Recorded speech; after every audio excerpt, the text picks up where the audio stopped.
السلام علیکم۔ پاکستان اور افغانستان کے درمیان کشیدگی ہر روز بڑھتی چلی جا رہی ہے۔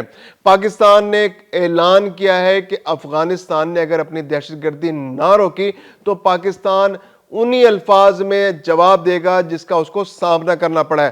وزیر دفاع نے تو کلیئر کہہ دیا افغانستان اور بھارت مل کر جنگ کرنا چاہ رہے ہیں تو یہ شوق بھی پورا کر لیں، پاکستان دونوں کا بھرپور جواب دینے کی بھرپور صلاحیت رکھتا ہے اور ایسا جواب دے گا کہ دونوں یاد رکھیں گے۔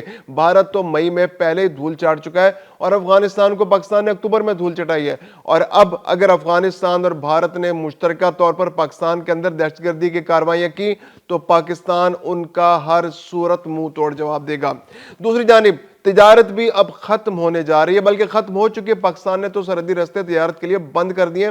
اب دوسری جانب افغانستان نے بھی اپنے تاجروں کو الٹیمیٹم دے دیا ہے کہ 3 مہینے کے اندر جو کچھ پاکستان سے منگوانا ہے منگوا لیں، اگر رستے کھل گئے وہ بھی مشروط ہے رستوں کے کھلنے سے، اس کے بعد آپ نے پاکستان سے کوئی تجارت نہیں کرنی، نہ افغان ٹرانزٹ روٹ کو استعمال کرنا ہے، نہ پاکستان سے کچھ امپورٹ کرنا ہے، نہ ایکسپورٹ کرنا ہے۔ اس کے علاوہ آپ نے اگر استعمال کرنا ہے تو ایران کا راستہ استعمال کرنا ہے ٹرانزٹ کے لیے، اور اس کے علاوہ اگر آپ نے سینٹرل ایشیا کو استعمال کرنا ہے، کچھ چیزیں منگوانی ہے، تو پاکستان افغانستان تجارت اور افغان ٹرانزٹ ٹریڈ بھی ختم ہونے جا رہی ہے۔ پاکستان نے بھی کہا ہے کہ جناب اگر آپ ختم کرنا چاہ رہے ہیں تو کوئی مسئلہ نہیں، یہ آپ کا اندرونی مسئلہ ہے، آپ جس سے چاہیں ٹریڈ کریں، جس راستے کو چاہیں استعمال کریں، ہم اس میں مداخلت نہیں کر سکتے۔ اس کے علاوہ افغانستان کے جو شہری پناہ گزین انلیگل شہری جو پاکستان اور ایران میں موجود ہیں، ان کا انخلا بہت تیزی سے جاری ہے۔ اس ہفتے بھی تقریباً 30,000 افراد پہلے 3 روز کے اندر ایران سے اور پاکستان سے افغانستان منتقل ہو چکے ہیں۔ اس کے علاوہ آج ہم اپنے ویلاگ میں ذکر کریں گے کہ دنیا کے مختلف ممالک میں انسانی حقوق کو لے کر طالبان پر مزید پابندیاں عائد کرنے کی تیاریاں کی جا رہی ہیں۔ میں خرم کلیم اور آپ دیکھ رہے ہیں 24 ڈیجیٹل۔ پاکستان اور افغانستان کے درمیان جو حالیہ کشیدگی ہے اس میں کمی ہونے کی بجائے مسلسل اضافہ ہو رہا ہے۔ کوئی دن ایسا نہیں جاتا کہ جب یہ خطرہ نہ ہو کہ پاکستان اور افغانستان کے درمیان ابھی سرحدی جھڑپیں شروع ہو جائیں گی یا ایک دوسرے پر گولہ باری شروع ہو جائے گی، کیونکہ پاکستان کے اندر جو حالات افغانستان بھارت کی ماں پر پیدا کرنے کی کوشش کر رہا ہے، پاکستان کے پاس کوئی چوائس اب نہیں بچی کہ پاکستان ریٹیلیٹ کرے، پاکستان بدلہ لے۔ پاکستان کے اندر دہشت گردی ہو رہی ہے، وانا کیڈٹ کالج کے اندر حملہ ہوا ہے، بہت مؤثر اور منظم انداز میں منصوبہ بندی کی گئی دہشت گردی کی، جس کا پاکستان کی فورسز نے منہ توڑ جواب دیا۔ 5 سے 6 دہشت گرد ان کے مارے گئے اور وہ پاکستانیوں کا نقصان کرنے میں ناکام رہے، مطلوبہ نتائج حاصل نہیں کر سکے۔ دوسری جانب اسلام آباد ہائی کورٹ کے سامنے جو ہے معصوم شہریوں کو نشانہ بنایا، 37 زخمی ہوئے اور 12 شہید ہو گئے۔ تو یہ وہ واقعات ہیں جس کے بعد پاکستان نے اب فیصلہ کر لیا ہے۔ وزیر دفاع نے تو کلیئر کہہ دیا افغانستان اور بھارت کو کہ بھئی اگر مل کے جنگ کرنی ہے تو کر لو، ہمیں شوق پورا کرنا ہے کر لو۔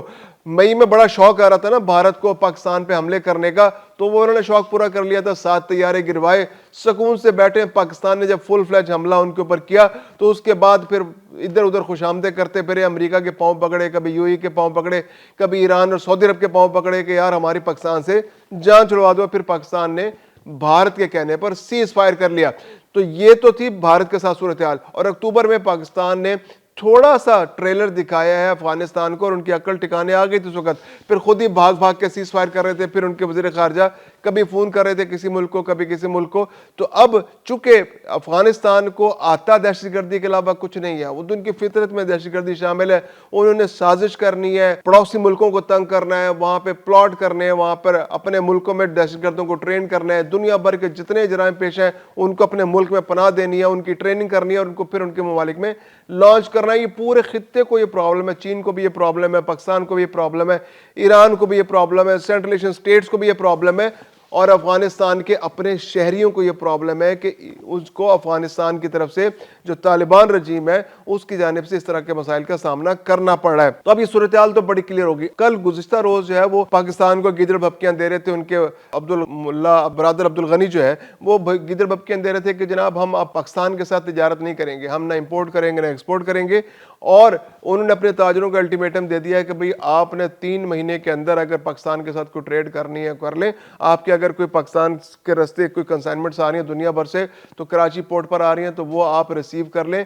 اب پاکستان کا نہ اپنے راستہ استعمال کرنا ہے اور نہ آپ نے پاکستان کے ساتھ تجارت کرنی ہے. اور متبادل رستہ جو آپ کے پاس ہے وہ اب ایران کا آپ نے رستہ استعمال کرنا ہے, وہاں سے ٹریڈ کرنی ہے یا پھر سینٹرل ایشین اسٹیٹس کے ذریعے آپ نے ٹریڈ کرنی ہے. جو بھی ضرورت کی چیزیں آپ کو چاہیے وہ آپ نے ٹریڈ کرنی ہے. پاکستان نے اب ان کا خیال یہ تھا کہ پاکستان کہے گا جناب کہ آپ نے تو بڑی زیادتی کر دی, ہم آپ کے سامنے گھٹنے ٹیک دیتے ہیں, ہم آپ کا ہر مطالبہ ماننے کو تیار ہیں, آپ نے دہشت گردی کرنی کر لے, آپ نے ٹی ٹی پی کے جو دہشت گردوں کو اپنے پاس پرورش کر رہے ہیں ان کو پرورش کرتے رہے, ہمارے ملک میں آ کے تھوڑی بہت دہشت گردی بھی کرا لیں. تو ایسا کچھ بھی نہیں ہوا. پاکستان نے کہا نہیں کرنی نہ کرو, ہمارا روٹ استعمال نہیں کرنا نہ کرو, کراچی پورٹ استعمال نہیں کرنا نہ کرو, آپ نے ہم سے ٹریڈ نہیں کرنی نہ کرو. یہ آپ کا اندرونی معاملہ ہے, جس سے چاہیں آپ ٹریڈ کریں, جس سے چاہیں آپ ٹرانزٹ روٹ استعمال کریں. تو یہ تو آپ کو ہم نہیں متعارف کر, ہم تو پہلے آپ کا رستہ روکے بیٹھے, ہم تو آپ کے ساتھ تجارت کرنا ہی نہیں چاہتے, ہم تو آپ کو افغان ٹرانزٹ روٹ بھی استعمال نہیں کرنا دینا چاہتے, کیونکہ آپ کی وجہ سے ہم مسائل کا شکار ہیں. آپ کا مال آتا ہے کراچی پورٹ پہ اترتا ہے, کراچی پورٹ سے افغانستان تو وہ پہنچتا ہی نہیں ہے, ہمارے ملک میں ڈیوٹی فری کے نام پہ وہ بٹ رہا ہوتا ہے.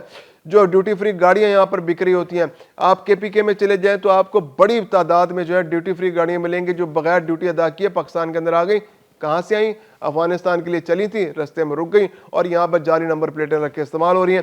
اس کے علاوہ مختلف مصنوعات پاکستان کی یہاں پر استعمال ہو رہی ہیں جو افغانستان کے لیے آئیں, پاکستان کے اندر بک رہی ہیں. کنٹینر کراچی سے چلتا ہے, خالی افغانستان پہنچ جاتا ہے, کھل کے یہاں پر بڑھ جاتا ہے پاکستان کے اندر. اور کے پی کے سب سے بڑی مارکیٹ ہے, بڑا مارکیٹیں کیسے چل رہی ہیں؟ وہ افغانستان کے سمگل سامان پر چل رہی ہیں. تو پاکستان تو پہلے ہی سمگلنگ کا شکار ہے, اور سمگلنگ کا سب سے بڑا ذریعہ کیا ہے؟ Afghan transit trade.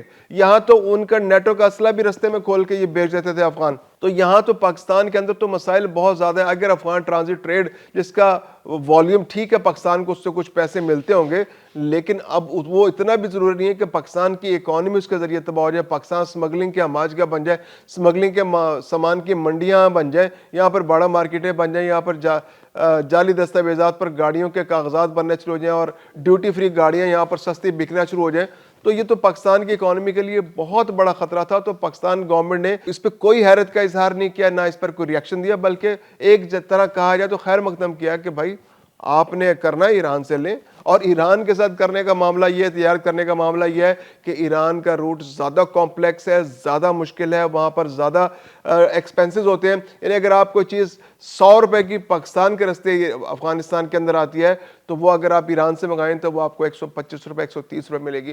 اس کے علاوہ جو یہاں پر جو ازبکستان, ترکمانستان سے, تاجکستان سے سامان آتا ہے, وہ تو خود لینڈ لاکڈ کنٹریز ہیں, تو ان کے پاس تو وہ خود امپورٹ کرتے ہیں, تو وہاں سے دنیا کے مختلف ممالک سے, روس سے, چین سے ان کے پاس سامان آتا ہے, تو وہ تو پہلے ایکسپینسو ہوتا ہے. اور اگر افغانستان وہاں سے منگوائے گا تو پہلے یعنی کہ اس پر 30% اور 40% اضافہ ہوگا. اور پاکستان سے ٹریڈ روکنے کا مطلب یہ ہے کہ آپ نے جو اخراجات آپ کے ہیں, آپ کی مارکیٹ کے اندر بلیک مارکیٹنگ شروع ہو جائے گی, چیزوں کا فوری طور پر کمی ہو جائے گی, ڈیمانڈ اینڈ سپلائی کا سیریس مسئلہ پیدا ہو جائے گا, اور ڈیمانڈ اینڈ سپلائی کا مسئلہ پیدا ہوگا تو آپ کو 30 سے 50% قیمتیں فوری طور پر بڑھ جائیں گی. تو یہ تو افغانستان کا سراسر نقصان ہے. ملا عبدالغنی برادر صاحب کا جو اعلان ہے وہ تو خود اپنے پاؤں پر کلہاڑی مارنے کے مترادف ہے. اس کے علاوہ جو پاکستان اور ایران سے افغان پناہ گزینوں کی واپسی کا سلسلہ اسی رفتار سے جاری ہے جو پچھلے مہینے بھی جاری رہا. یعنی کہ تقریباً ہر روز 10,000 افغان پناہ گزین ایوریج جو ہیں وہ پاکستان سے, زیادہ تر پاکستان سے اور تھوڑے بہت ایران سے افغانستان منتقل کیے جا رہے ہیں. تورخم کے رستے بھی جا رہے ہیں پاکستان سے, اور چمن کے رستے بھی جا رہے ہیں. اس کے علاوہ انگور اڈا کے رستے سے بھی تھوڑے بہت چلے جاتے ہیں. پیر کے روز تقریباً 10,400 افغان پناہ گزین جو ہیں وہ پاکستان اور ایران سے واپس افغانستان گئے, جبکہ کل تقریباً 9,400 افغان پناہ گزین جو ہیں منگل کے روز وہ پاکستان سے اور ایران سے واپس گیا. اور اسی طرح بدھ کے روز بھی تقریباً 10,000 کے آس پاس جو ہیں افغان پناہ گزین واپس جا رہے ہیں. تو اس جو ہفتے کے پہلے 3 دنوں میں تقریباً 30,000 افغان پناہ گزین جو ہیں وہ واپس افغانستان جا چکے ہیں. تو یہ رفتار کم ہونے کا نام نہیں لے رہی, اس میں اضافہ ہی ہو رہا ہے, اور آنے والے دنوں میں اس میں مزید تیزی ایکسپیکٹ کی جا رہی ہے.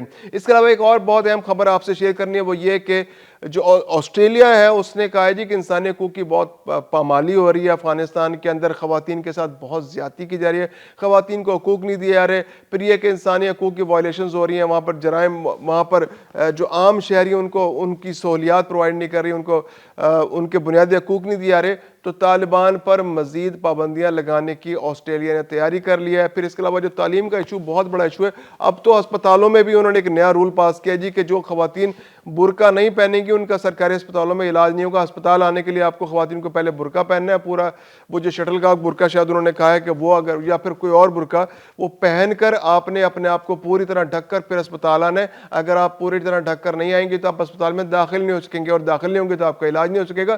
تو اس طرح کے بہت سارے مسائل ہیں جو دنیا بھر میں افغانستان پہلے اپنے آپ کو تماشا بنا رہا ہے، پرائمری سے آگے وہاں بچیوں کو تعلیم نہیں حاصل کرنے دی جا رہی۔ تو ٹرائبل کلچر کی بھی بہت بدترین صورتحال ہے۔ ٹرائبل کلچر میں بھی بہت اچھے لوگ رہتے ہیں جو بچیوں کی تعلیم پر بہت توجہ دیتے ہیں۔ پاکستان کے اندر جو پاکستان کا KPK صوبہ جہاں پہ بہت سارے علاقہ ٹرائبل بھی ہے، تو وہاں کے تو بہت سارے ایسے سٹوریز ہیں، سکسیس سٹوریز ہیں کہ جہاں لوگوں نے دنیا کے لیے مثال بن کے دکھایا کہ انہوں نے اپنا روزگار چھوڑ دیا اپنے بچوں کی تعلیم کے لیے، انہوں نے اپنے آپ کو ڈیڈیکیٹ کر دیا کہ بہت دور میلوں دور روزانہ لے کے جاتے ہیں بچوں کو، اپنی بچیوں کو پڑھانے کے لیے، اور پھر وہیں پہ رکے رہتے ہیں، اور پھر بچوں کی تعلیم جب مکمل ہو جاتی ہے اسکول کی تو انہیں لے کر واپس آتے ہیں۔ تو ایسے بہت سارے والدین ٹرائبل کلچر کے اندر بھی موجود ہیں، لیکن افغانستان کا جو ٹرائبل کلچر ہے یہ بہت بدترین ہے، کیونکہ یہ ایک حکومت ہے، ایک رجیم ہے جس نے اس پورے کلچر کو امپلیمنٹ کر دیا اور پوری افغانستان کی عوام کو، وہاں کی خواتین کو، وہاں کی بچیوں کو تعلیم سے محروم کر دیا۔ وہاں کی بچیاں اعلیٰ تعلیم حاصل نہیں کر سکتی، وہاں کی بچیاں ڈاکٹر انجینئر نہیں بن سکتی، وہاں کی بچیاں ایکسلنس نہیں تعلیم میں حاصل کر سکتی، وہ اعلیٰ تعلیم حاصل نہیں کر سکتی۔ تو یہ بہت بڑا عالمی ہے، عالمی برادری بھی اس پر توجہ دے رہی ہے، آسٹریلیا پابندی لگانے جا رہی ہے۔ اس کے علاوہ دنیا کے باقی ممالک بھی پابندی لگانے کے لیے پہلے ہی بہت ساری پابندیاں افغانستان پر لگ چکی ہیں طالبان رجیم کے آنے کے بعد، اور اس میں اضافہ ہونے کی توقع ہے۔